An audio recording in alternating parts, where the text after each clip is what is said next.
Hello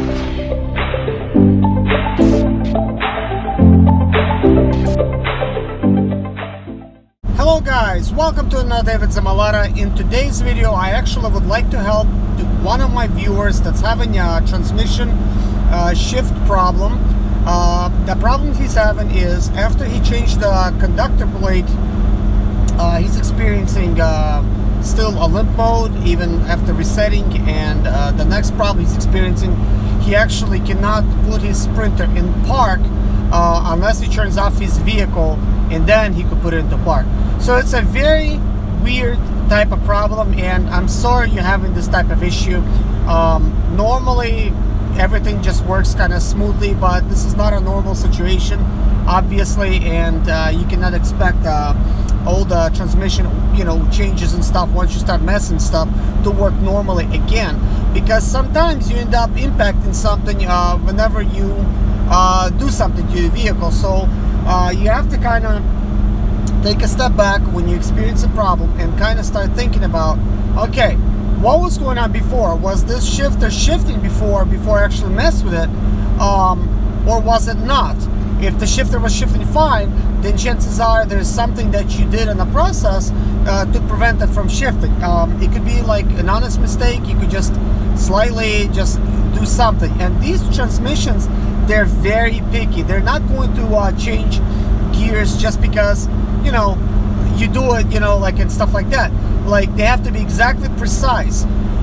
And this is something I try to talk about in my season 1 videos whenever I was doing a transmission change and stuff like that, problems that I actually run into. So it is important sometimes, if you are experiencing problems, then maybe go back and take a look at some of those videos, because I address some of the issues that I have had after actually replacing that transmission.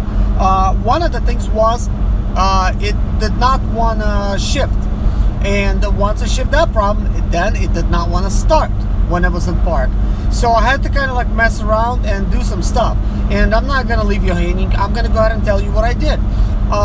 First of all, before I tell you this, safety is going to be really important, and I'm serious about this, guys. In this time, take the safety very, very carefully, because you're going to need to climb underneath your vehicle, and if it's going to start moving, which it will once you actually do what I'm getting ready to share with you, it's going to run you over basically, and I don't want that to happen to you. So before you do anything, please secure the wheels. Put something in front of the wheels, put something in the back, make sure it's sufficient, that way it's not going to roll back, because guys, what I'm getting ready to tell you could be very, very dangerous.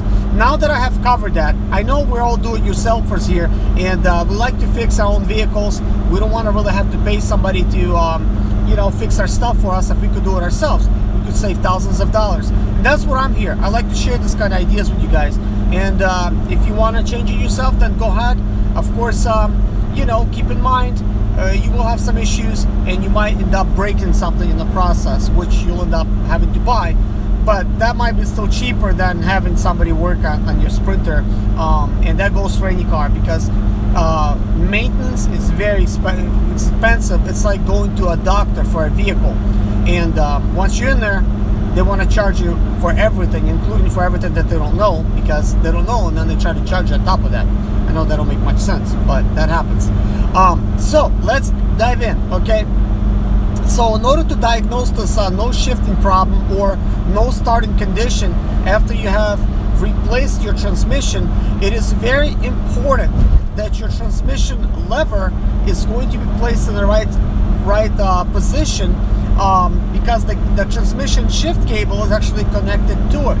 Okay, so I'm going to touch on this, and then we're going to actually go inside of the transmission in this video. Unfortunately, this is all I could do right now with some of this picture slideshow. I know some of the stuff is going to be irrelevant, but this is the best I could do. It's better than you seeing a night video, and I'm driving actually at night while I'm trying to help you guys, because I'm actually delivering a load, but that's besides the point. So let's take a look at the transmission lever. You're going to need to, of course, secure your wheels. As I said, climb underneath your Sprinter and take a look at that lever right there. That lever is going to have a shift cable connected to it, and it looks pretty scary because it looks kind of like, well, how are you supposed to disconnect it and, you know, like remove the stuff, you know, stuff like that. But that lever right there needs to be, if the vehicle is in park, it needs to be basically shifted all the way to the right with about a 1/4 inch left over of the space. You can kind of tell just about a 1/4 inch, a little bit to the right. And that needs to be exactly lined up. And this is my words, I did not read this anywhere, but this is according to me observing what's going on. So if your transmission lever is somewhere in the middle or somewhere to the left, well, then you know your shifting lever is in the wrong position, and the cable cannot actually shift everything correctly because you're going inside and you're shifting it, but it cannot shift nothing because there's no room for it to shift, because somehow or another things got basically thrown up. So you'll need to actually disconnect your shifting cable, and you'll need to actually unlatch it. It is kind of not easy to unlatch that little plastic piece, but if you know what you're doing, you can do it. And I'm sorry I cannot show you how to do this right now because on this, you know, you're in this vehicle. It's a plastic piece. You'll need to pull something up, and then you'll end up, you know, you'll be able to actually adjust the lever kind of like to the left and to the right. And once you actually put it to the right position, like I said, leaving it a 1/4 inch away from the actual, to, you know, not putting it all the way to the back, and you kind of see it, it's gonna have like a 1/4 room left. Then what you're gonna need to do is go ahead and attach the cable and secure everything back up again. Now, why was I saying for the wheels that you need to secure? Because guys, once you actually move that lever is actually it will act as if you actually shifted the vehicle. So if you shift it out of gear, let's say you shift it into neutral, because you'll actually be able to do that when you actually disconnect the cable by shifting it, and your vehicle will move, especially if it's not in parking gear. So of course, if you have the parking gear, use it. Unfortunately, some of these sprinters, they don't have a reliable parking brake, so I would not trust that too much. So better to secure your wheels, guys. Do not take the chance, because this could be your life in that situation. So that being said, if that was your issue, then go ahead and put the lever to the right place, then go inside and try to start your vehicle. If it's in park and it has started perfectly, then you're all set. If it has not started, then you'll need to go back in there, and you're gonna need to adjust it, maybe a little bit to the left, a little bit to the right. You're gonna need to play with it a little bit. If you still cannot start it, then maybe your issue is somewhere else. You're gonna need to look a little bit deeper, and that means you're gonna need to actually get inside of the transmission, because if you happen to change your conductor plate, of course it is very easy to do if you know what you're doing, but it's you know, you could break it if you don't know what you're doing.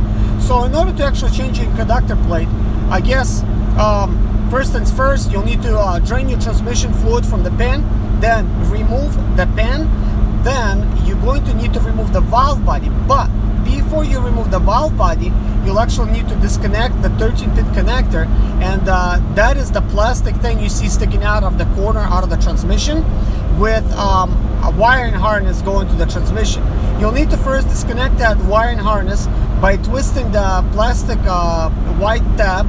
Make sure not to break it. This stuff is brittle, but it's okay if you do, because you need to replace it anyways if it breaks or if it doesn't break, because these 13-pin connectors tend to leak and cause all kinds of problems down the road. But anyways, more on that later. So you'll need to actually twist that cable, twist a little lever and disconnect. It's going to release itself from the actual wiring harness. Then you're going to need to pull it out, of course. Then you're gonna need a 7mm type of socket, and you're going to it's like a deep socket. Go inside of the 13-pin connector and basically undo it. And basically, once you undo the bolt, unscrew it, it will actually release itself from the conductor plate, which is good. Then what you're gonna need to do is remove the 13-pin connector, guys. Once you're gonna remove the 13-pin connector, it has two seals. Make sure, if you only see one seal, reach inside with your finger and pull the other seal out, because sometimes it gets lodged in there, and I've seen this guys happen pretty much 90% of the time. It's just going to be inside. So remove that other seal so you're not gonna have any problems later. Of course, if this was 13-pin connector you have just replaced, then it ought to be still good. You can still reuse it, no problem, so don't worry about that. So put that aside. Then you're going to need to, if you know, to remove the valve body, you're going to need to loosen 10 bolts. They are the same type of socket as the drain plug. So remove all those and basically drop the valve body, okay? And you're gonna need to inspect the plastic lever. There's a lever that's going kind of like up and down, kind of like, well, it's on the side, so it's going basically like from side to side. When you actually installing this valve body, you need to make sure you aim it correctly and make sure the plastic lever goes right inside of the little metal piece, which is your shifter and stuff. It is a very brittle type of plastic.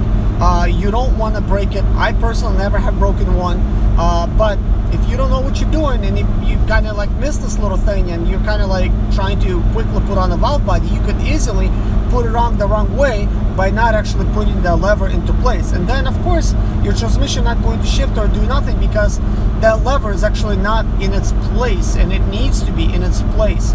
Of course, I'm assuming that you already have replaced the conductor plate. I'm just trying to address the problems. But just in case you haven't, in order to replace the conductor plate, you first need to pull the valve body down.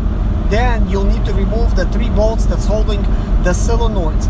These solenoids are going to be 6 of them. They're going to be in pairs, basically 2 to each pair. So you'll need to remove them and put them somewhere side by side like they are. Do not mix them up or nothing. Put them on the table to where you could actually find them exactly. Make a little note for you if you have to, so you could put them back exactly where they were. If you're going to confuse this somehow, again, your vehicle will not shift. This is going to be a problem. And so please make sure you actually done all these steps correctly, because if you don't, well, you're going to be in for some trouble, and it's really hard to kind of tell which of these solenoids go where after you have messed it up. So I hope this helps, guys.